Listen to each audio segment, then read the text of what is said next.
Okay, there's so many things happening. So just last night, I heard Tara Reid is staying in Russia. And so what Guardian the report using the word, they're saying Biden accused Tara Reid defects to Russia. So they use the word defects, but I did saw her announcement. She actually said she would prefer to keep her U.S. citizen, which doesn't sound to me like a defects. But what's your view on that?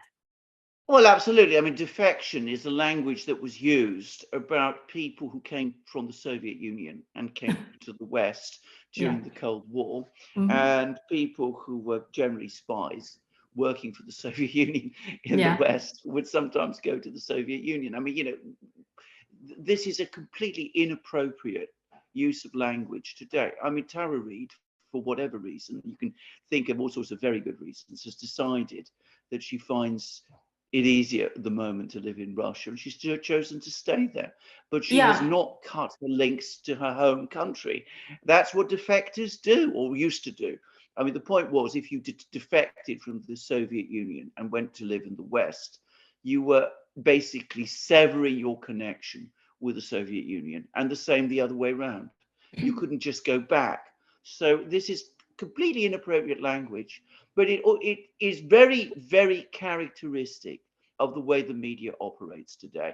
And the reason they're doing that, by the way, the reason the Guardian is using that language about Tara Reid is, of course, because they want to undermine her credibility, say that these allegations she's made about Biden, which, by the way, are allegations which other people have also made. I'm not saying that they're true, but there has been a pattern of these allegations, that this allegation that she has made shouldn't be taken seriously because, of course, she's a defector.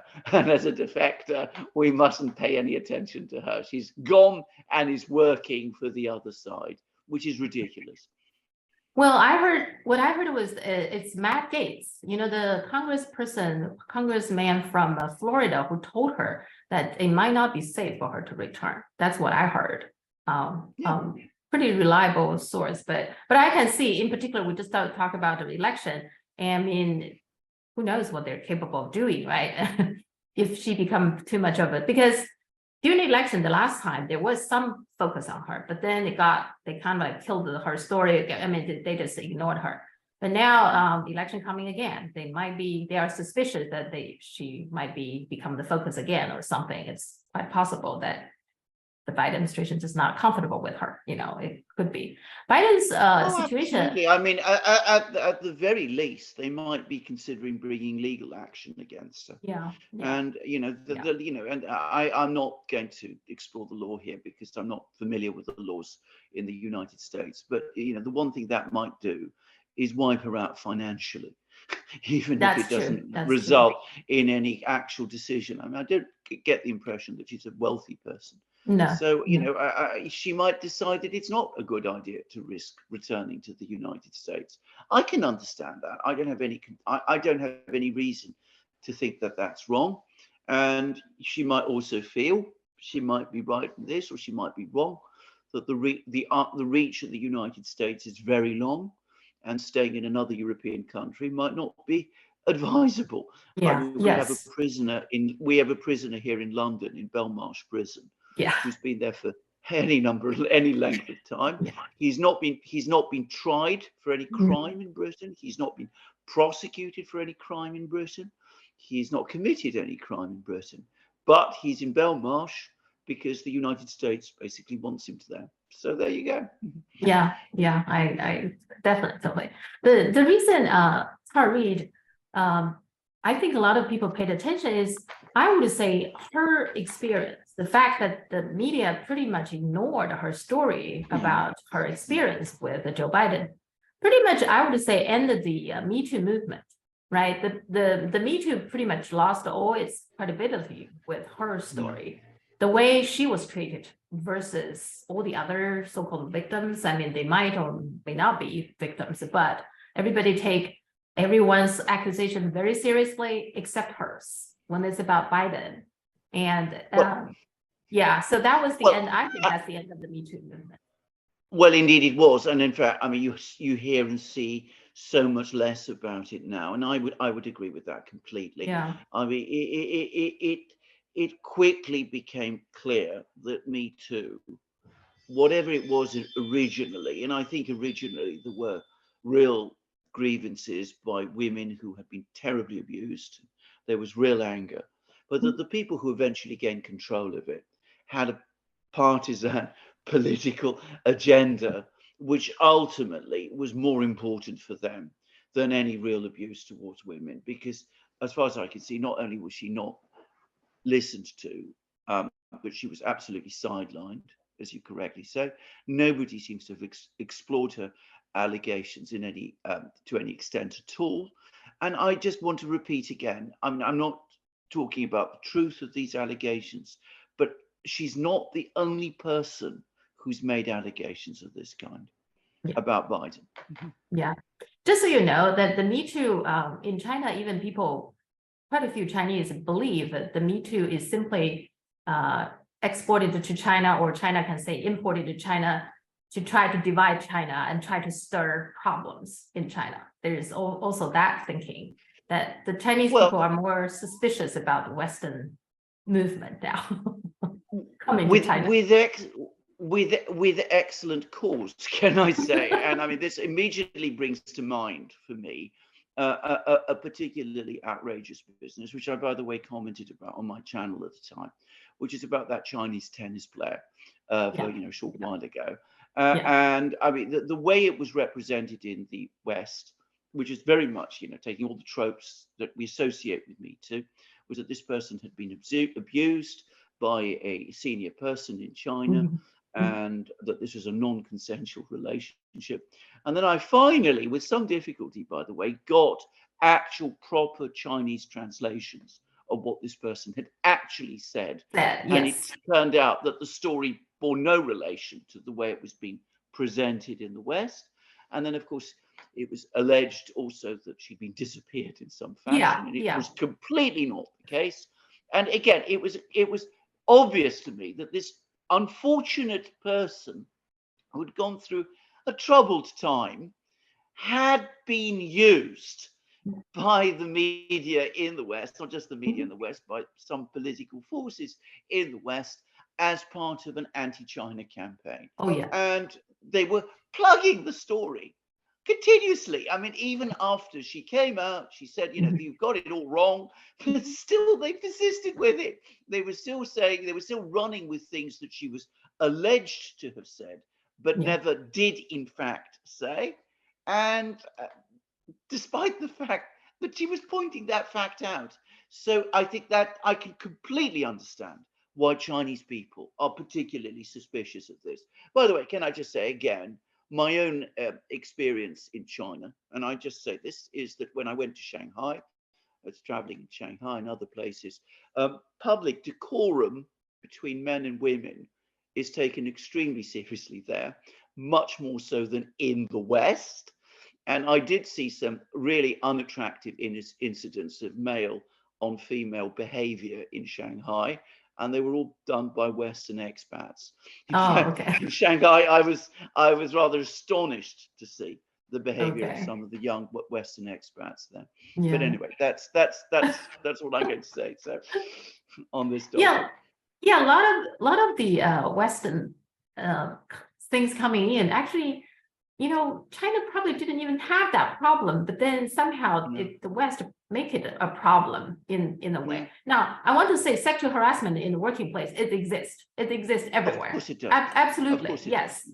But Me Too is nowhere near to address that. It's very much, in the end, become some kind of propaganda, kind of a divide men and women kind of a thing.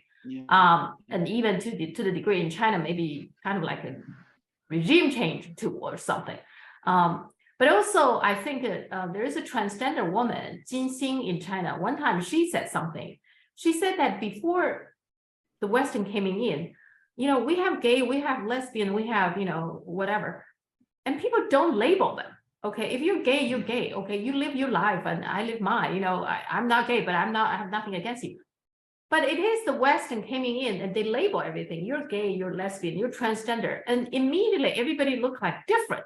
Because you have different names, then you become a different group of people. So that's actually from a transgender woman herself. She said that. She said, we didn't have all this and everybody is fine, so. I remember the leading advocate of gay rights in Russia making exactly the same point. This is at the time of the Sochi Olympics. And he became extremely upset at the way in which the West was using the issue of gay rights in Russia. He said, look, we've not got any issues like this, the kind you're saying. Obviously, there's things we'd like to change within our society, but this is our society. We don't want you coming in and recruiting us unwillingly as soldiers in your struggle. And the effect, by the way, was that this particular individual, I'm afraid I've forgotten his name, suddenly became himself the target of virulent abuse by some people in the West. So, but you're absolutely right. The United States has this culture war, as it's called. I'm not sure what the culture is, but anyway, it's called a culture war. It exports it around the world, and at the same time, it uses it as a mechanism to interfere in other countries. And again, the great exponent of this is Tony Blinken, is the Secretary of State. He's actually made it was actually in a discussion he had with Chinese officials, not I think the famous one in Anchorage, but in another one that happened later. He said, yes, we accept that there is a thing called international law, but international law is trumped by human rights law. Human rights law is superior to international law, and human rights law is interpreted according to our values. So you could see the whole line that is taking. So international law says you can't interfere in the internal affairs of another country, but you can interfere if it's a violation of human rights, and it's the United States which has the values which enables it to decide when human rights are violated. So it opens the way for the United States to interfere directly in other countries. It was an extraordinary statement, and I think it was Wang Yi who was there, and and it was. I can remember there was a very tense exchange between the two men over this topic. Yeah, and in the meantime, they're complaining that China is not responsive to lots of their requests for meetings, right? I mean, how can they constantly lecturing all the Chinese officials, and then when China said enough, we don't want to meet you, then they're complaining, why are you not meeting us? So. Yeah. Well, the United States, when it talks about meetings, it's important always to understand, and this is invariably true, the United States doesn't want a meeting which is conducted as a dialogue. It wants a meeting which is conducted as a lecture. So it lectures. The other side's job is to sit there quietly and listen to the lecture. And China, which is a powerful country with a long history, has said, well, we're not interested in that. And the Americans find that very, very astonishing, because everybody listens to the United States, and they're becoming very aggrieved about it. I can understand the Chinese. I tell you something else. I'll let you into a secret. 99% of the world is delighted China is taking this stance. They all wish they could do the same. Yeah. Okay. About Ukraine, there's a lot of things happening there. Okay. It seems like there's a never-ending escalation. Okay. Whenever I thought, okay, it calms down, it seems winding up, winding down, and well, something happens, right? So they started with a javelin. They said they're not going to give the javelin, and then it's a howitzer, and then the Leopard tank, right? And the HIMARS and Patriot batteries, the Challenger tanks. And then not so long ago was depleted uranium. Okay, now it's the F-16, right? Every time they were saying, okay, we're not giving, and then in the end they give to Ukraine. Yeah. So first of all, I want to ask you, now when this is Sunak, I guess, decided to give depleted uranium to Ukraine, is there any reaction in the UK, in the people saying this is not a good idea, or everybody just let him do it? This is one of the most upsetting things personally for me, because when depleting uranium shells we first became aware of them at the time of the first Iraq war in 1991. I mean, there was a lot of concern in Britain, especially, about the effect of these things and the fact that they produce toxic materials, that if you ingest the dust that these depleted uranium shells produce, it can it can have enormously terrible consequences for people, shorten lives, cause those lives to end in really unpleasant, horrible ways. And also the ability of this dust to contaminate the landscape, the soil, the food that's produced. So there was a lot of discussion about this in Britain, and you had a kind of campaign basically seeking to outlaw depleted uranium shells. And Ukraine comes along and Britain says we're going to supply depleted uranium shells to Ukraine. And there is no debate in Britain about this at all. I've seen I've seen none of the mainstream media discuss it, even the very minor alternative media that we have in Britain, which is on a very small scale. They haven't really addressed this issue. It's not been discussed in the House of Commons. It's not been discussed in the public space at all. We've gone from a situation where just a few years ago we were condemning these weapons to a situation where we are supplying these weapons to a war zone and nobody seems to care. And it's one of these things, just another one of these things which shocks me and has really, really depressed me about the state of my own country. Okay. Yeah, I mean, I didn't hear any report about anybody like in a prominent position saying this is really something we need to take very seriously, right? This is not something. Well, indeed. Yeah. Well, indeed. Well, indeed. And of course, it might at some point invite retaliation. I went on Russian television briefly, and there was a Russian journalist who said to me, do people in Britain understand that sooner or later that the day may come when we might feel obliged to retaliate?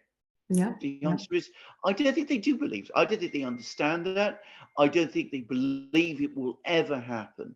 I think they have an attitude of utter impunity.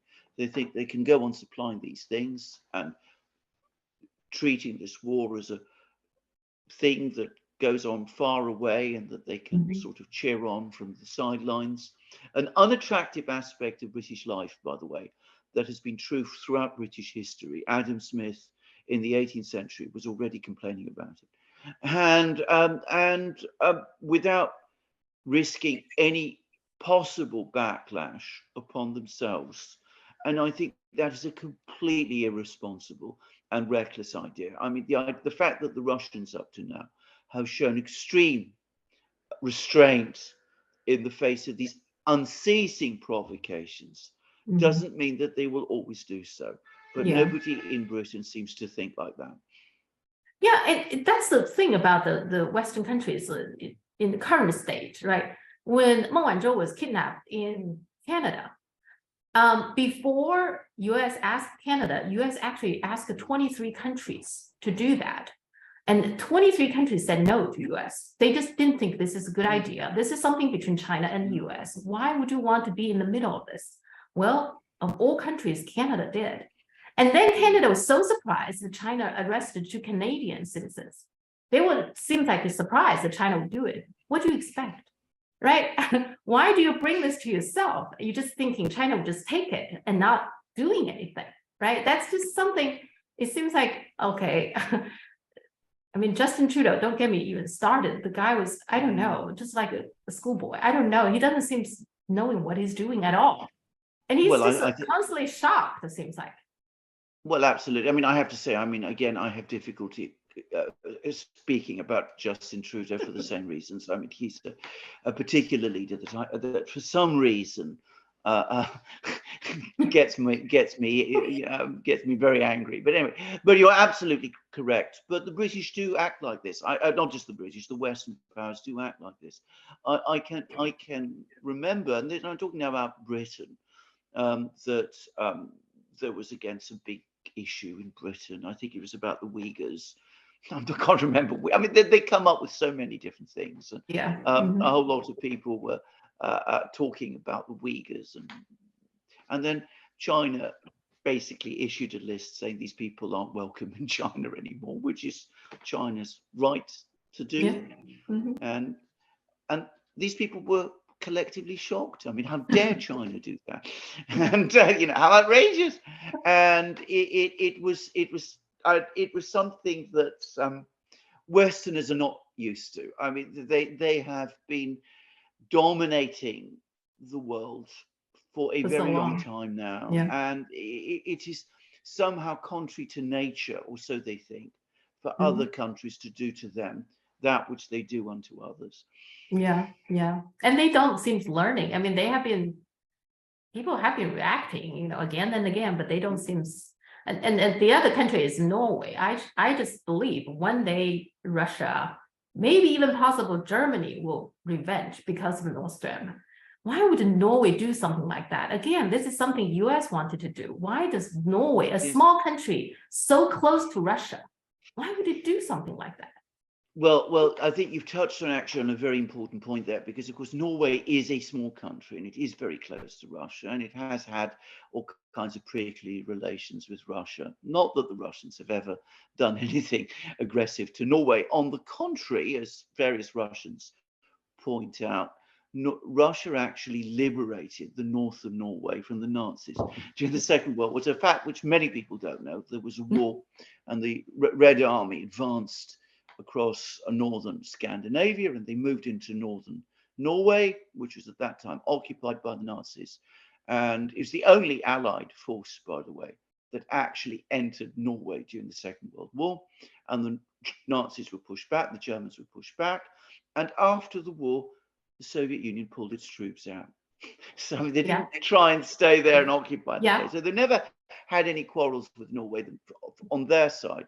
But the Norwegians, at least there is a current of Norwegian opinion which is very hostile to Russia.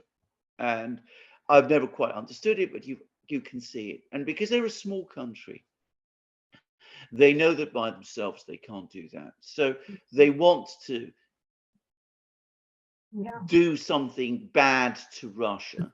So they think that they can piggyback off the United States, because the United States is going to be there to protect them if they get into trouble. So it's their way, if you like, of poking the bear. They feel that they don't really have to fit. They can poke the bear as much as they like, because if the bear turns on them, the United States is there to protect them. Now, that is a very, very reckless and irresponsible way of thinking, because of course the United States is far away. It has its own problems.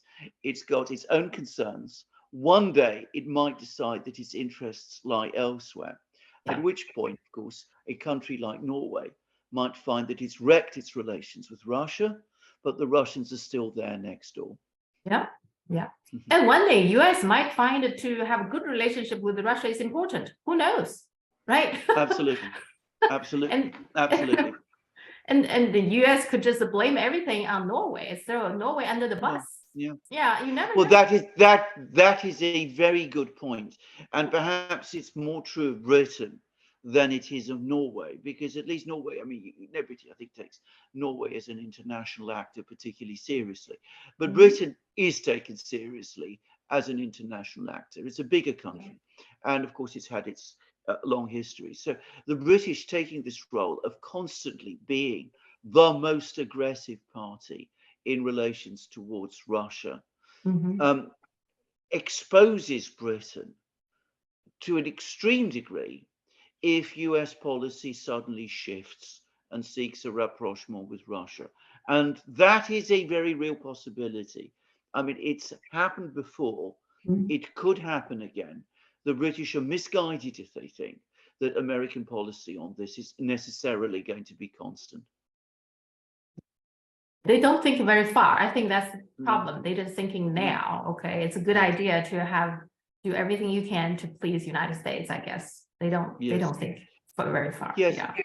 Yes, But well, there is another thing, you see, which is, I think, some of them, and this is, I think, again, extremely unwise, think that if they can keep relations between Russia and the US make them as bad as possible, and Britain can yeah, contribute to that, then that will keep the Americans permanently on side.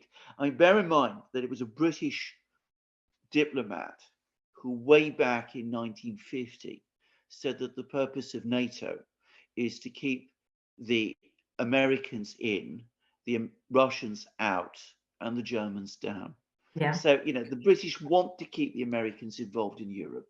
But of yeah. course, what they are risking is that Mhm, one day the Americans and the Russians will get together, they'll compare mhm, notes with each other, they'll mhm. realize that it's the British playing this game, and that will turn them both against Britain. And that is by no means impossible. And as you live in the United States, I mean, I'm sure you will agree with me, there is in the United States always a subcurrent of anti-British feeling, Yeah, which yes. could rise to the surface very easily if the right conditions arose for it to do so.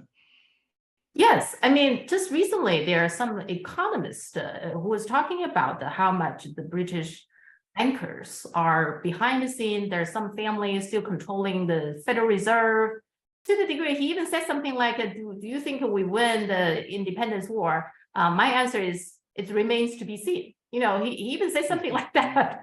Yes, I yes, mean, the Federal Reserve does have a lot of problems. The Federal Reserve banks, the families behind them, they are all over the world. They are yes, many are living in UK yes, and in Europe. So that's the truth. yes, Yeah. So there absolutely, are people who simply not happy about that. They absolutely, they want completely, more absolutely. US centric, in the financial market. Yeah. Yes. So